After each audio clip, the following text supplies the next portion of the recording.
DJ Event Planner will change the way you manage and run your business. Streamline all of your procedures and software into one easy-to-manage system. DJ Event Planner, the ultimate online planning tool.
Where? Right here. Right here. Now we're hoping this will do something. So when there's 10 buttons, and you just get so excited to be pushing buttons. Well, John, you should be used to pushing buttons. You'd think. So what we're going to do is we're going to shut down. We're live. Nice. We are live. We're live. We're live I see on it. Facebook. I see it. I see it on YouTube at least. Well, something. That's on the other. That one started a live. We're going to actually shut that one down, and then we're going to come back. So if you guys are watching this on YouTube, we're going to go to the other one, and we're going to start over again over there. So that way it will be done properly. So I'm going to shut the stream now off and then get the other one. And making sure that I create new. This is riveting. This is Riveting TV. For those of you on Facebook, thank you for hanging out with us. Just give us a moment. This is when I've done 3 shows today. This is the 3rd show tonight, and I've just obviously don't understand how to push buttons properly. But we'll be there in just a second. Once we let me go get my Just Pushing Buttons DJ's t-shirt for you. Please, I need that because I obviously do not understand the concept of pushing buttons, and it should be about ready to take off here. Yes, no. Now the problem is probably because they're electronic buttons. You could touch physical buttons. Let me go get my Just Pushing Buttons DJ's t-shirt for you. Please, I need that. Excellent. We are there. We are there. We are live. Okay. We're live. We're live. Okay, Dan, you can start now. Okay. We can start. Well, welcome, everybody. Thank you for joining us on this Monday evening. Of course, a lot of great things you could be doing, like being on the wrong YouTube channel. But you have found us, and we are here. And I can't thank you enough for taking time out of your Monday evening to join us. In case you noticed, there's an extra one tonight. And his hair is much shorter than Shaney. So it's not Shaney. It's Rick. It's Rick Webb. He's joining us tonight. What's up? And we've got a great topic. We do. Yeah, we do. And this is something before we went live, whilst we were having all sorts of fun trying to figure out which button to push. You know, the one that says start video now, didn't find it. Anyway, we're talking Rick, bridal shows. We want to talk about follow-up, but you were just saying that you guys you're right in the middle of your bridal show season down there. Yeah, right in the middle of bridal show season, lead season, and just fun in general. Excellent. Is what I call this season.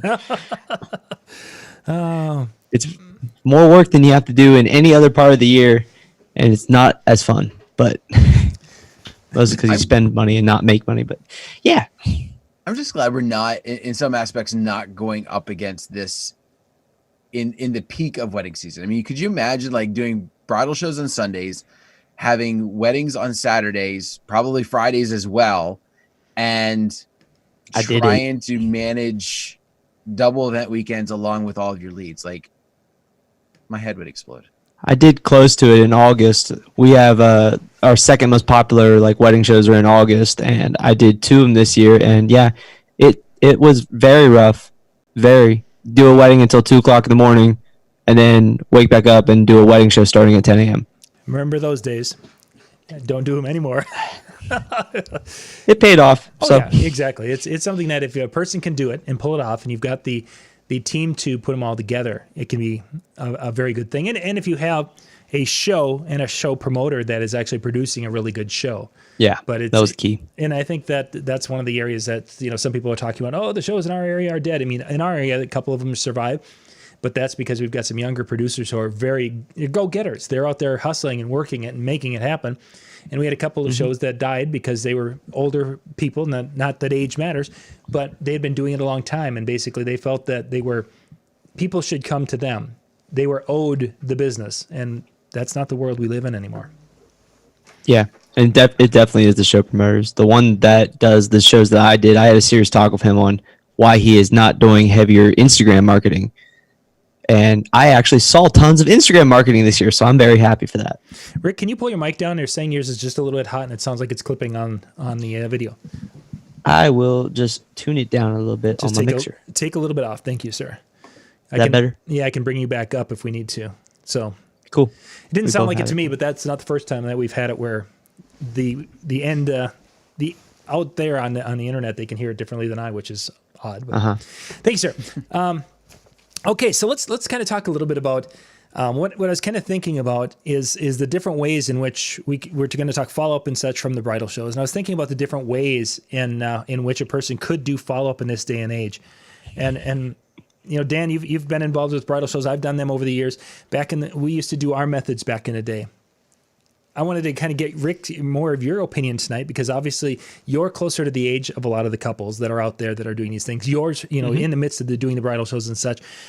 What, how do you are you viewing today's couples as wanting to be contacted and wanting to have these touches?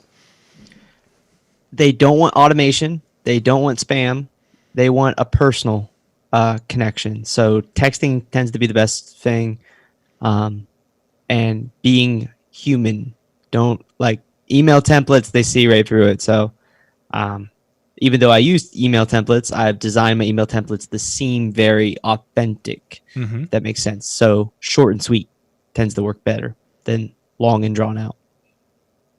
Now, it used to be said, not even that long ago, I want to say maybe 3 years ago, I was sitting in a seminar, and it was basically said, don't text. Like, that's a big no-no if you haven't gotten that permission. Are you talking? So it doesn't matter whether it's the lead sheet from the show or whether it's at your booth. Well, you're texting. That's a good point. That's a good point. I wouldn't use the lead sheet from the show. I would use the lead sheet that I actually got from the people I talked to.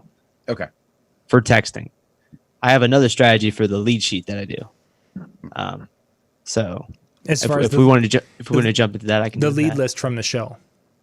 So the lead list from the show, it's the most hilarious thing. I want to pull it up so I can actually tell you exactly what it says.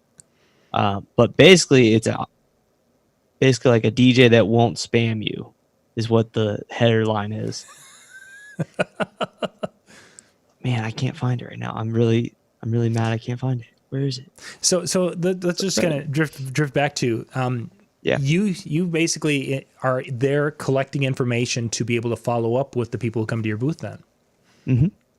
Absolutely. How are you getting them to share that information with you so that it is in a way in which they would be maybe expecting or accepting that text message from you or that communication?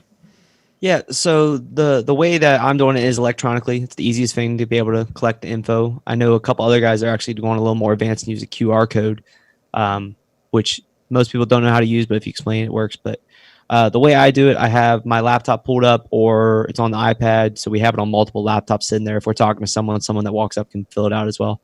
But basically, it's a back-end form for my CRM, and it's on a hidden web page on our website because it's a less dialed down version of the form that's already on our website because we don't need as much info as what we would need on the website for just a raw random lead contact. I already know where the lead's coming from and that sort of stuff. So it's pretty simple. It's just literally it's a simple form, and I always like to have a picture. So this is a hidden web page on our website. So at the top there's a picture, and it's got like all of our service awards right there, like Wedding Wire 2019, 2020, the Knot. Just a little eye catcher if they haven't already seen the awards laying there. And it's just asking for name, email, phone number, wedding date. Oh, and there's a list of things that we do that like they can check box. That's just for me for a reference. And also, if I don't actually get to talk to them, they can look through and see, oh, you have photo booths, uplighting, all this other stuff. So, but very short and sweet. And they fill that out, and then I have their contact info goes into my CRM, and then I place sort of like a back end follow-up sequence that pretty much is a bunch of automated emails and tasks that come up for me to text them and stuff like that. So when they're filling out that information, how long does it take for them to fill that out when you're in the booth there? Well, it ran into a hiccup this year, but normally it takes less than a minute. Mm-hmm.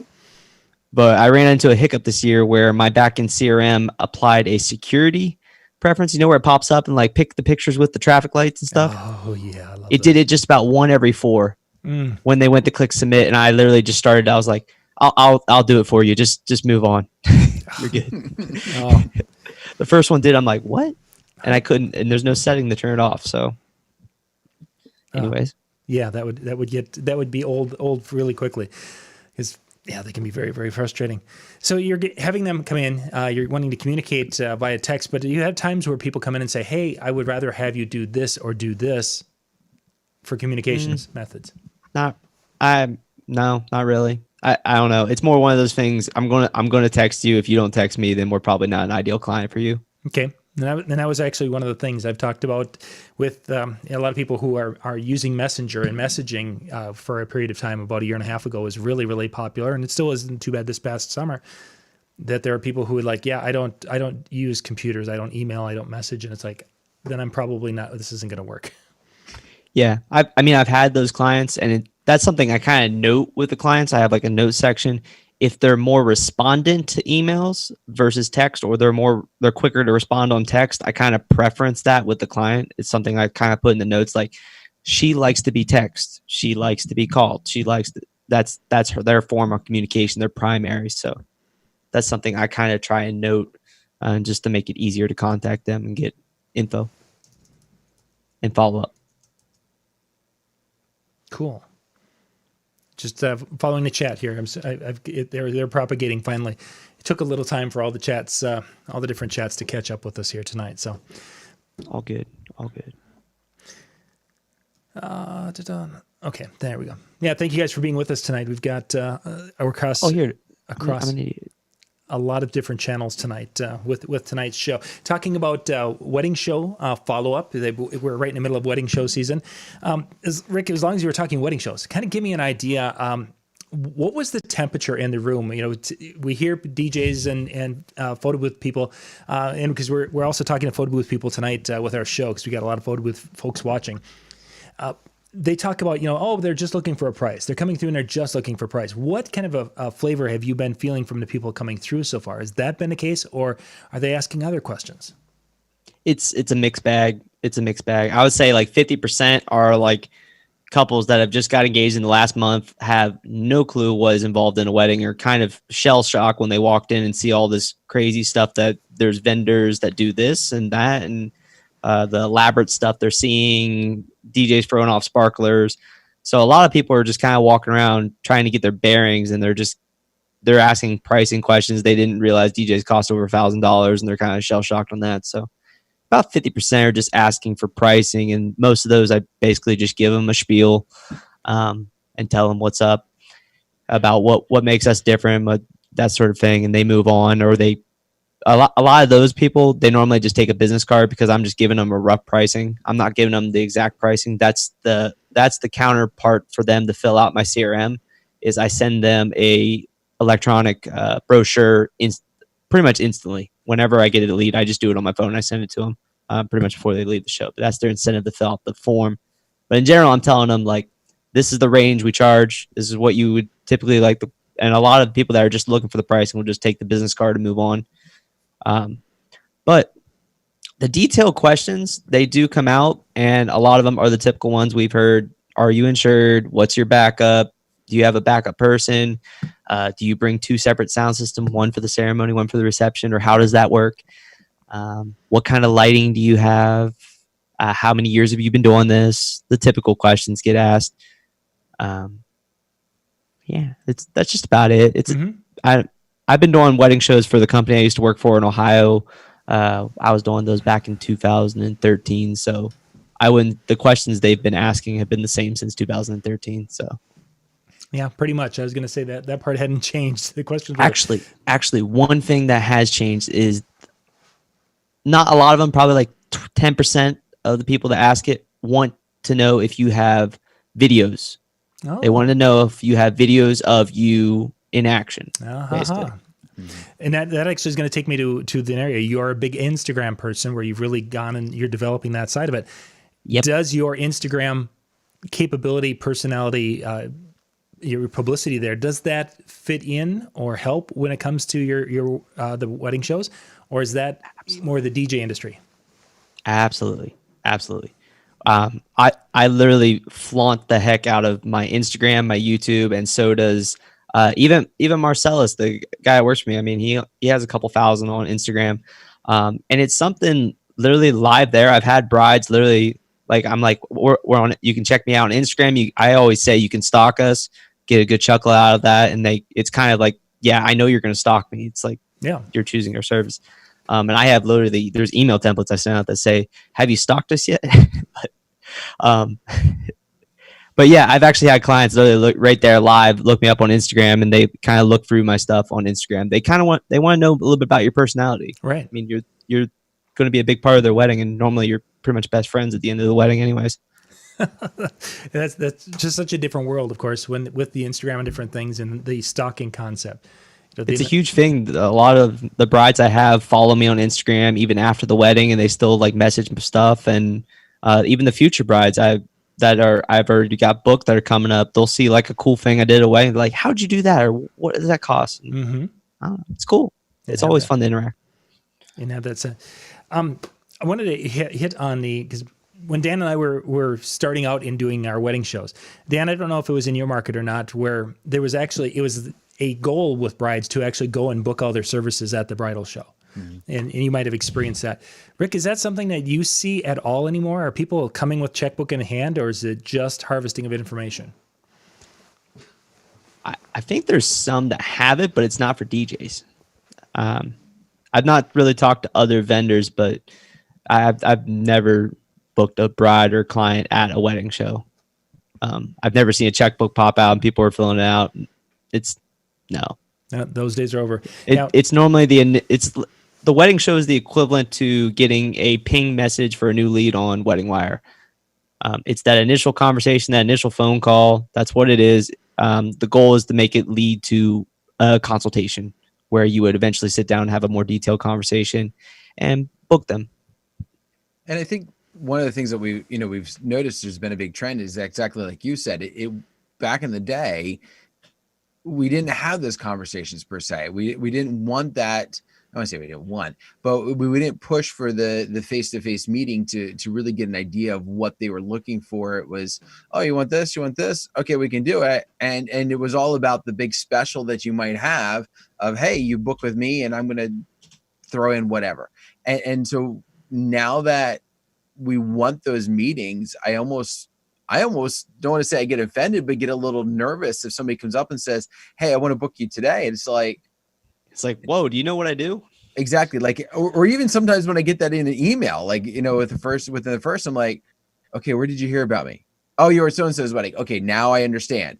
But if it's like just cold out of the blue, it takes me back and I get shocked by it. Yeah. Just an interesting situation where we're in a digital world where they say, oh, it's so impersonal and you're not able to connect as well. And we're this disconnected society.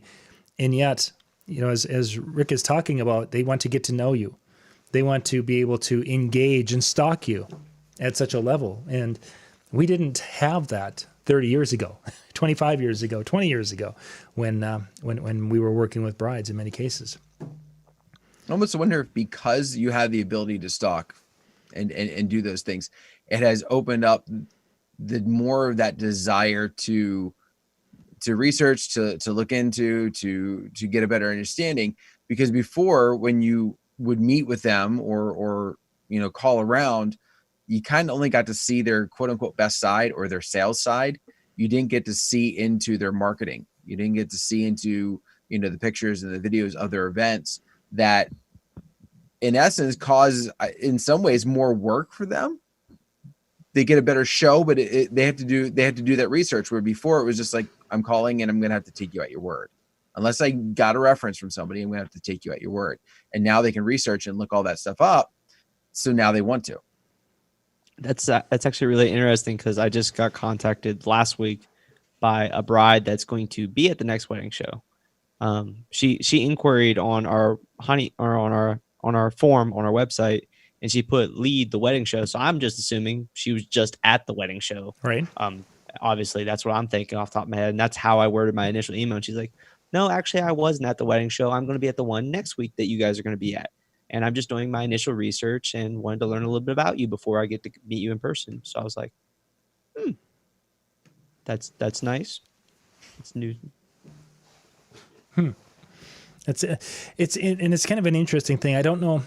Do you find that people are wanting to have more of your personality as they've gotten to know you more involved with their show? Or is it one of those things that they want to learn about you, see things about you, and then basically have you come in there, and it's that comfort level to getting to say, oh, this guy's not going to screw it up. But then when you get there, they're not saying, oh, we want you to be doing these big announcements or wanting you to do something elaborate. They're just basically wanting to have a comfort level before putting you on stage in front of their family. Yeah, absolutely. They want to trust you. They want to know about you.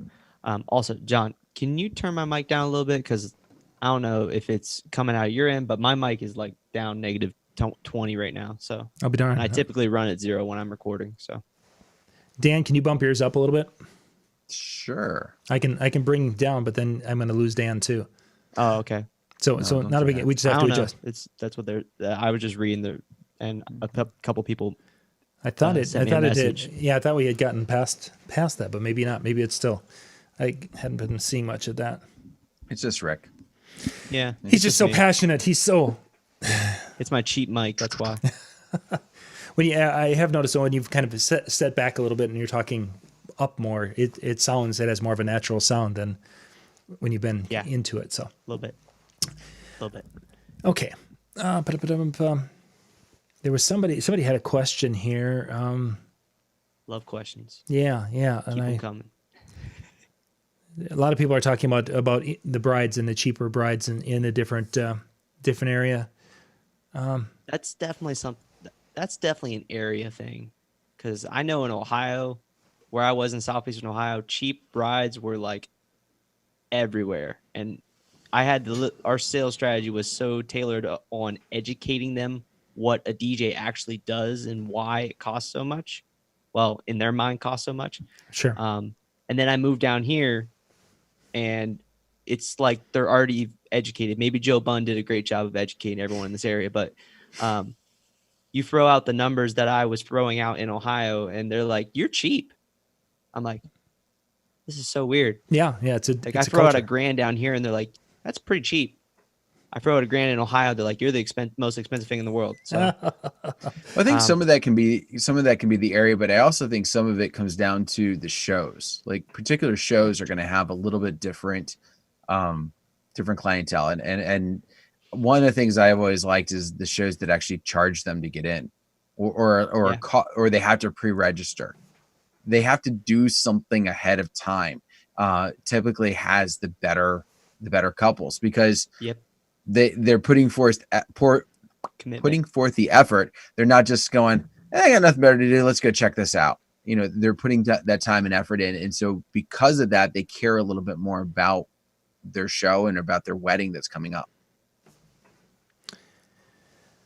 I had a question about the email list. Or I should say the emails that you have created that are looking more personal. Do you have different emails that you send out based on a criteria from their filling out the information, or do you have basically a email that you really designed well that makes it look personal that you send out that basically everybody gets on your list for the day? It's a generic one. It's not custom at all. Okay. It's just too many people to be able to do it personal. I did that the first year. I went through the hassle of making a very personal text to every single one of them, and just the amount of people that respond versus the benefit, it just didn't make sense. And most of them didn't reply until like the second or third follow-up anyways. So, and timing is key. That is the thing I've noticed. It really matters on when you send the emails. Pestering them the day after the wedding show typically doesn't work for me. Okay. Because they're just in like absorption mode, I guess, or they just basically spent a whole day like we did on our feet, tired, and bombarded. That's the other thing. We're tired of talking. They're tired of hearing it. So I don't have any proof on that, but that's just kind of a theory I have going on. I have a few close friends that are getting married this year and that are going to wedding shows. So I'm going to get some inside scoop research, hopefully. On the other side of the equation and such, for surely. Have you found like you said the day after, obviously, but is there a certain time period that you typically wait that you found is kind of like the sweet spot? Maybe not exact, but it's normally Monday or Tuesday following the show. Now, if the show's on a Sunday, I'll wait until Tuesday or Wednesday, but okay. Like a Saturday show, I wait until Monday to send them a text, and typically Monday right around 4 o'clock p.m. has been working very well for me, because that's when most people get off work. So that's typically, and I don't know, that's just my theory that Sunday they're just trying to relax after the big day. Monday, okay, we're back into the week routine, back to life, and later on that evening they have free time basically. So typically Monday's been a good time to text. I get the most response then. And just in general, right around 4 o'clock is when I try and send out all my texts. And I think that's a really wise time to do it, because you get that Monday morning or Tuesday morning. Okay, I've got business emails coming in. I've got this coming in. I've got my things I have to do for the day. You get to that latter part of the day, and they're kind of starting to tone down. And I think a text message at that time of the day is going to be much better received. I'm just thinking about how our Mondays go after a busy weekend, and it's like, bing, bing, bing. There's lots of things going on, and it's like, one more notification.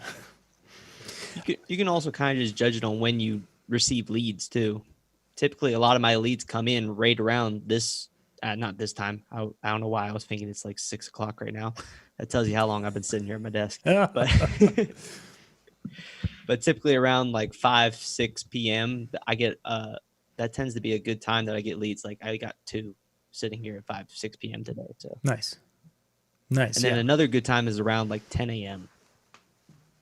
I don't know if people are at work and they have a free time around 10 o'clock, or the people that don't work wake up around that time, or what. But An interesting thing you mentioned that is Facebook. One of the things they now have, and Rick, you do more on Instagram than Facebook, but they have a suggested time to post when your followers are the most active.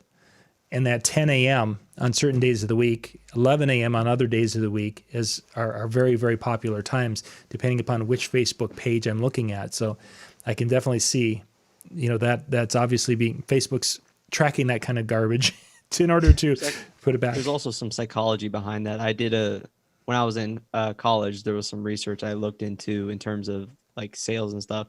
And they always said that the best times to call someone are 10 a.m., 1 or 2 p.m., and then I want to say it was 5 p.m. is the other one.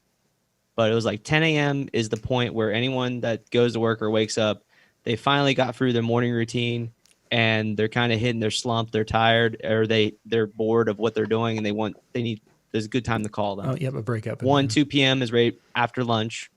That's always a good time to call. And then it was like 5 p.m. because they just got off work. When we're talking business sales to sales, the 4:45 was a time that they suggested, 4:30, Really? 4:45. The idea behind that is that the person is probably getting ready to end the day, and you could probably get there and it's a quicker phone call than to call them earlier in the day when it would be a long drawn out thing. So I don't think that has the value that it once it had, but I remember sitting through a course that we had paid big money to go to, and that was one of their tips and advice. And it's like how things have changed now, because there's so many people that are out of the office by 4:00 or whatever it is anyway nowadays. So Yeah, very true. somebody had mentioned, somebody was talking about, Hurricane mentioned the custom, was talking about the with CRM systems and using custom fields and such with that. But if you're doing texting and such, that's going to be a little bit different than an email, a customized email. Yeah, and there's also some legal stuff some people need to watch if you get into automated texting. So let's kind of just stick on that texting side just a little bit. How often you've got somebody who you saw on Saturday, you think they're a pretty warm to hot lead for what you do, and it's a date that you want, what have you. So Monday afternoon, you send them a text and say, hey, hi, whatever. Take me through the progression of contacts with them before you basically say, you know what, this is a lost cause. Let me pull up my sequence, because honestly, I created it and I don't even know what it is. It just reminds me and I go with it. Okay. So now the sequence, is this something that is automated through your system and basically you just have to click send? Yeah, most of it is click send, or the text is like it'll pop up and it'll say, follow up text this person, or second follow up text this person. And then obviously I go into their profile and look at the notes of the past conversations I've had to kind of judge what I'm going to send them.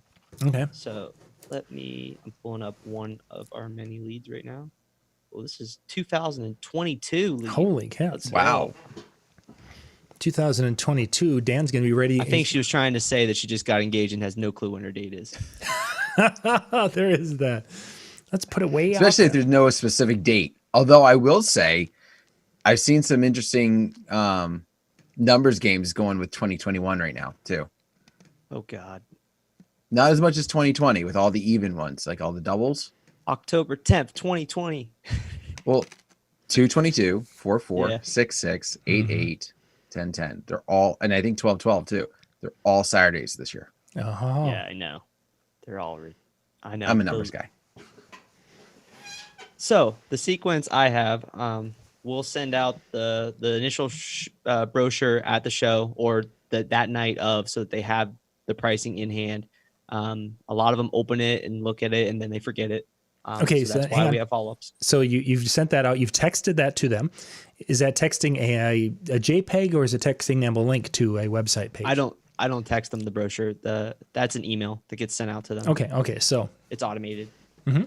So normally my follow-ups come in pairs. I'm emailing and texting in the same day for the most reliability possible. Mhm. So the Monday, they're going to get an email and they're going to get a text.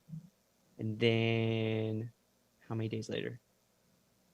3 days later, it's another email, another text. 5 days later, another email, another text.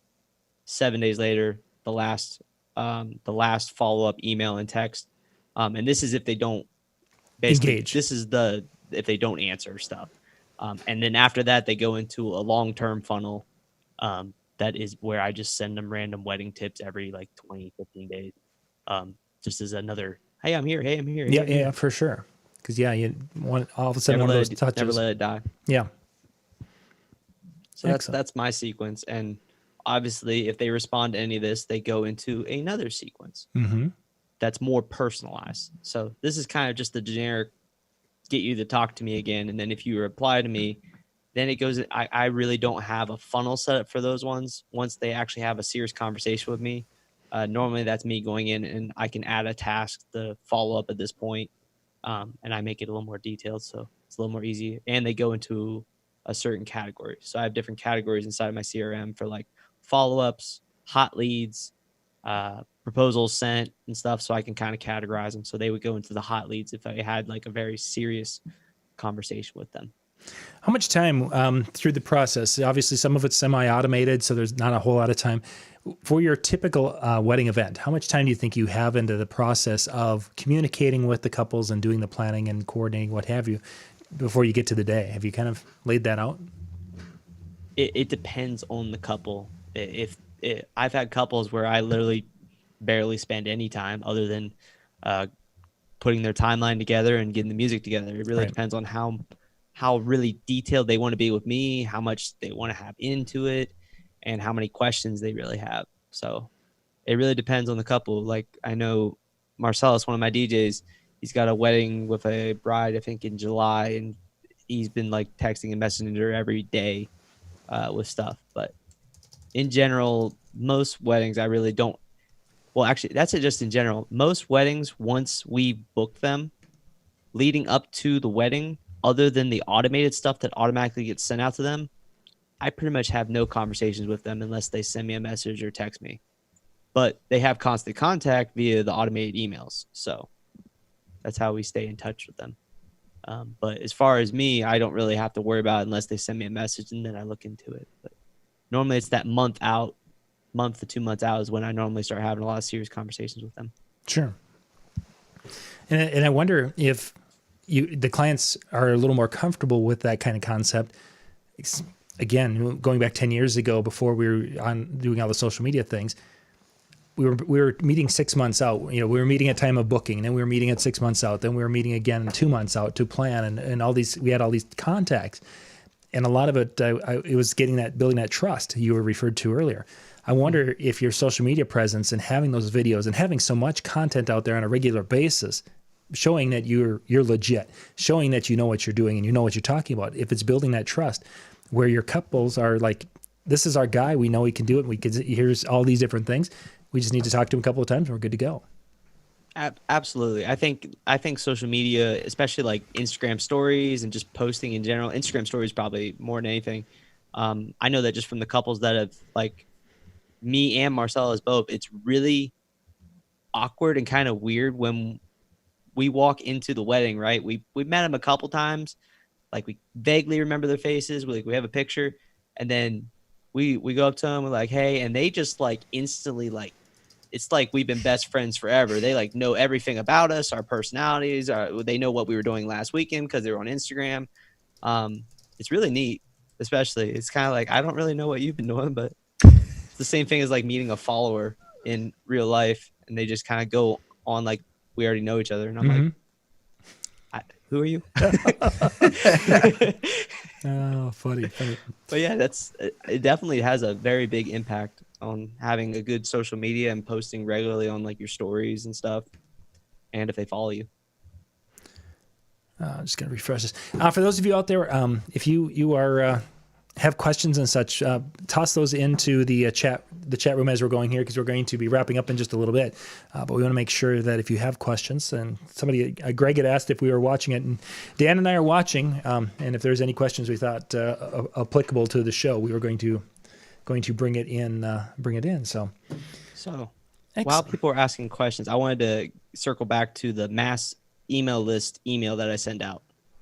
Now, is that based on your collecting or the shows? The shows. Okay. So when I get the show list, because the show list will have hundreds of brides on it, first thing, I'm removing any bride that I've already sent or that I got from my lead list. And you'll understand that when I read the email to you, because it's a one-time only email. So first off, it's like, hi, my name's Rick, blah, blah, blah. First, I hope you haven't been overwhelmed with a ton of emails, texts, and calls from other vendors. I hate knowing other companies spam show attendees. So first off, this is the only email you will get from me unless you would like to learn more. Okay, deal? ? So it's just very much acknowledging that a lot of these companies are dumping you into some sort of MailChimp email funnel, lead campaign that's just going to spam the heck out of you. And then it's like, second, a little bit about me, and talks basically personally. And this, nothing is like we, nothing is company. It's all I. It's all about me. Even though I have multiple DJs, I want to talk about me. So it's like, I'm 23 years old. I've been in the industry since I was 15. I've been a head wedding venue manager, blah, blah, blah, blah, blah. It talks a little bit about me. And then what? And then it goes in and talk a little bit about my company. This is actually a pretty big email. There's a picture of me in the middle as well. Talk about it. There's links to like our videos. It talks about we have real wedding videos on our website. Here's the link. And would you like to learn more? If not, thank you for reading my email and happy planning. Again, this is the only email you will see from me. So Rick, do you track that with a link tracking system where you can tell how many people open it and how many people actually click? No, I just go, I've had such bad success with these email lists that they give me that like no one responds, that I went to this at my last show and it worked semi well. And then I kind of revamped it and retweaked it a little bit, added that picture this time. And basically I just go in Gmail, go to blind carbon copy, paste in all the emails. And off you go. Send it out. And no lie. Well, first off, a lot of emails come back as invalid. Yep. People do that. But I don't know how many people this got sent to, but I had 26 replies within 6 hours of sending that out. And those are all people that I never collected their info from. Wow. That's and I think I want to say the list because they give me like the details on the brides that these are the brides that are looking for DJs. It's not every bride possible. Okay. So I don't really know how many were on this because I tried to click down. Of course, it doesn't give me a number. I just have to keep scrolling.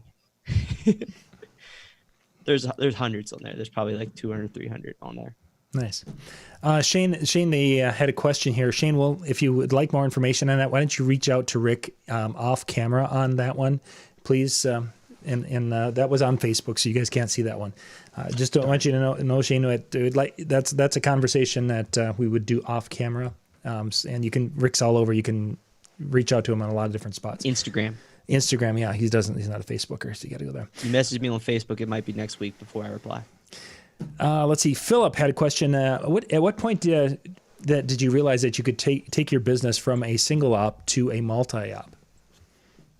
When I was booked multiple weekends and had multiple leads from serious people that really wanted to book me, but I was already booked. It's all about finding that right person, though. I've been trying to find the third DJ for the company for going on a year and a half now, and I've like had 2 people here and there, and they just not panned out because I'm very particular. Let's see. Daniel has a question. Hey, Rick Webb, does your dad still think there's no money in DJing? I think we've heard that story. This is going to be a very interesting conversation because I've talked to my mom about how I'm pretty much going to go full time and drop my pretty well paying full time job. Yep. I haven't had it with him yet. And I know that's going to be an interesting conversation. There have to be. I don't know if you know the back end on that, John. He's always told me like from the get go. He's like, "There's no money in DJing." Yeah, you and I've talked about this in the past. So that's why when he mentioned that, he's obviously Daniel's heard that too. So he also said YouTube was stupid, and now look at me.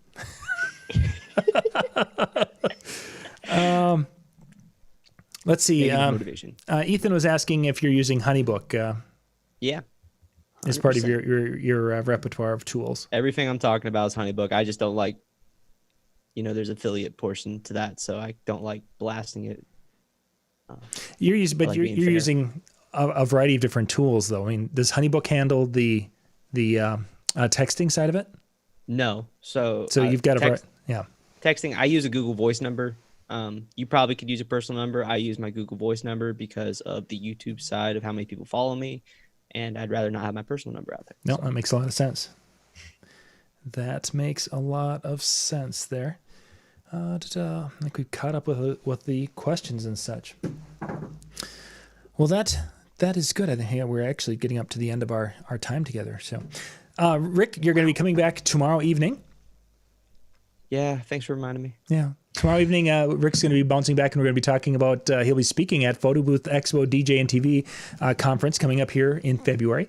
And tomorrow night, he and Bill Herman are going to be talking a little bit about his presentation and getting some more information on that. So if you guys are going to be joining us, it should be at 8 o'clock Eastern is, I think, the time. That's what my calendar reminder told me. Excellent. So you guys can join us again for that. And then at 10 o'clock tomorrow night, we're going to be talking about Some of the sneak information that's coming out for NAMM. And we've got a few things that I believe we're going to have authorized where we can actually talk about them tomorrow night for the first time. Yeah. If you guys have been following the channels, there's been a lot of information dropped. Some that's been intentionally dropped, some of them that's accidentally been dropped.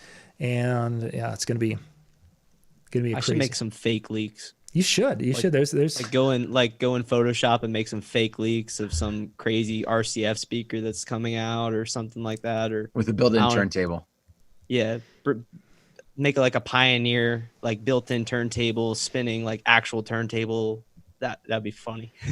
when I did the Prime 2 video today, one of the first people that jumped into the chat, their first thing was like, "Are those motorized turntables? Oh, that looks like motorized turntables. Got to be motorized." We could have had a person could have had some fun with that. You know how many people were saying like the original Prime 4? They're like, after they like announced like Wi-Fi was actually built into it, when they didn't tell us, they're like, "Oh, I knew those. They're gonna next thing they're gonna tell us those are motorized. They're gonna tell us that's next. They just haven't turned it on yet." Well, actually, like people have taken these things apart. They're not motorized. Yeah, exactly. Well, and I had talked to the guys from Denon about that when that word was going around. Everyone was discussing it, and they're like, the weight, everything is there, except of course the motor assembly and the gear needed for that.